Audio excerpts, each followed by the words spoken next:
Hello friends, कैसे हो आप सब। आशा करती हूँ कि आप सब लोग बहुत अच्छे होंगे। अन्नपूर्णा देवी चैनल में मैं दिव्या आप लोग का बहुत बहुत स्वागत करती हूँ। दोस्तों, भाद्रपद मास शुरू हो गया है। कि हम लोग जानते हैं कि भाद्रपद मास में हिंदू धर्म से जुड़े छोटे से छोटे त्यौहार इस महीने होते हैं। भाद्रपद मास के कृष्ण पक्ष की चौथ तिथि को कौन सा त्यौहार मनाया जाता और ये क्यों महत्वपूर्ण होता और इस पूजा की व्रत कथा क्या है और इस व्रत को महिलाएं क्यों करती हैं। तो चलिए दोस्तों, वीडियो को शुरू करते हैं। वीडियो को शुरू करने से पहले आपसे एक रिक्वेस्ट है, यदि आप मेरे चैनल पे पहली बार विजिट कर रहे हैं तो प्लीज़ मेरे चैनल को सब्सक्राइब कीजिए। यदि मेरा वीडियो पसंद आए तो प्लीज़ उसे लाइक कीजिए एंड अपने फ्रेंड्स एंड फैमिली के साथ ज़्यादा से ज़्यादा इसे शेयर कीजिए ताकि ये तथ्यपरक जानकारी उन तक भी पहुंच जाए शेयर के माध्यम से। तो चलिए दोस्तों, वीडियो को शुरू करते हैं। भाद्रपद मास के कृष्ण पक्ष की चतुर्थी तिथि को बहुला चौथ या बहुला चतुर्थी के नाम से जाना जाता है और यह व्रत इस बार 25 अगस्त दिन बुधवार के दिन पड़ेगा। इसे संतान की रक्षा का व्रत कहा जाता है। भाद्रपद चतुर्थी तिथि को पुत्रवती स्त्रियां अपनी संतान की रक्षा के लिए उपवास करती हैं। ऐसा माना जाता है कि इस व्रत को करने से संतान के ऊपर आने वाला कष्ट शीघ्र ही समाप्त हो जाता है। इस दिन चंद्रमा के उदय होने तक बहुला चतुर्थी का व्रत करने का बहुत ही महत्व है।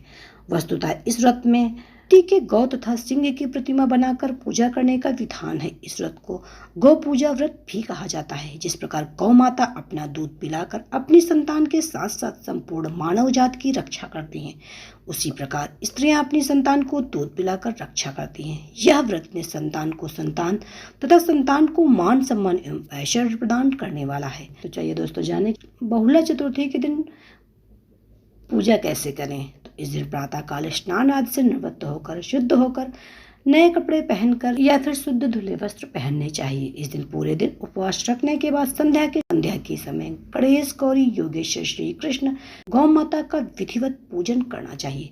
पूजा से पूर्व हाथ में गंध, अक्षत, चावल, पुष्प, दूर्वा, द्रव्य, पुंगी फल और जल लेकर गोत्र वंशादि के नाम का उच्चारण कर विधि पूर्वक संकल्प अवश्य कर लेना चाहिए, अन्यथा पूजा का पूरा फल नहीं मिलता है।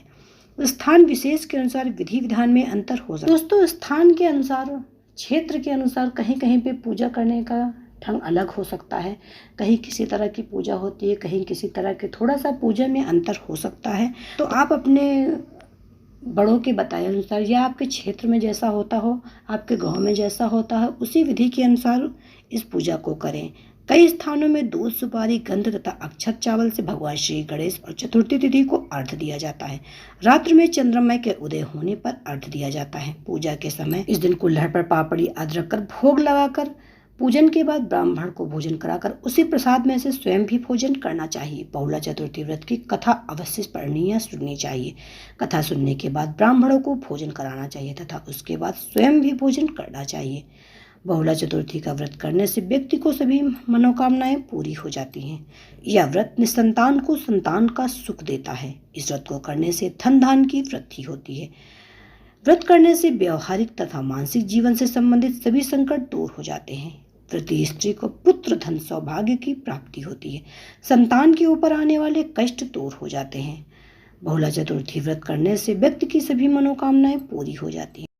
तो दोस्तों, आइए जानें कि बहुला चौथ से संबंधित कौन सी कथा प्रचलित है। बहुला चतुर्थी व्रत से संबंधित एक बहुत ही रोचक कथा प्रचलित है। जब भगवान विष्णु कृष्ण के रूप में अवतार हुआ तब इनकी लीला में शामिल होने के लिए देवी देवताओं ने गोपियों का रूप लेकर अवतार लिया। कामधेनु नाम की गाय के मन में भी कृष्ण की सेवा का विचार आया और अपने अंश से बहुला नाम की गाय बनाकर नंद बाबा की गौशाला में आ गई। भगवान श्री कृष्ण का बहुला गाय से बड़ा स्नेह था। एक बार श्री कृष्ण के मन में बहुला की परीक्षा लेने का विचार आया। जब बहुला वन में चल रही थी तब भगवान सिंह के रूप में प्रकट हो गए। मौत बनकर सामने खड़े सिंह को देखकर बहुला भयभीत हो गई, लेकिन हिम्मत करके सिंह से बोली, हे वनराज, मेरा बछड़ा भूखा है। बछड़े को दूध पिलाकर मैं आपका आहार बनने वापस आ जाऊंगी। सिंह ने कहा कि सामने आए आहार को मैं कैसे जाने दूं? तुम वापस नहीं आई तो मैं भूखा ही रह जाऊंगा। बहुला ने सत्य और धर्म की शपथ लेकर कहा कि मैं अवश्य वापस आऊंगी। बहुला की शपथ से प्रभावित होकर सिंह बने श्री कृष्ण ने बहुला को जाने लिया। लेकिन बहुला जब अपने घर गई तो वहाँ बहुत उदास थी। तब उसके बछड़ों ने पूछा कि माँ, क्या हुआ है, आप इतना दुखी क्यों हैं? तब बहुला ने अपने बछड़ों से कुछ नहीं बताया, लेकिन बार बार पूछने पर उसने सारी व्यथा बताई। तब बछड़ों ने कहा कि हम लोग भी वन में आपके साथ चलेंगे, जब आप ही नहीं रहेंगे हम लोग जीवित रहकर क्या करेंगे। बहुत मना करने पर भी बहुला के बछड़े नहीं माने और सभी लोग साथ में वन को सिंह का आहार बनने के लिए चले गए। सिंह ने जैसे ही गाय को बछड़ों के साथ देखा, वो अपने मन में सोचने लगा कि यह तो बहुत ही सत्यवादी है, ये तो अपने साथ साथ अपने बछड़ों को भी लेके आ रही है। चलो आज तो मेरा बहुत अच्छा दिन कटेगा। लेकिन जैसे ही बछड़े सिंह के सामने पहुंचे, उन्होंने कहा मामा मामा पैर छुएं।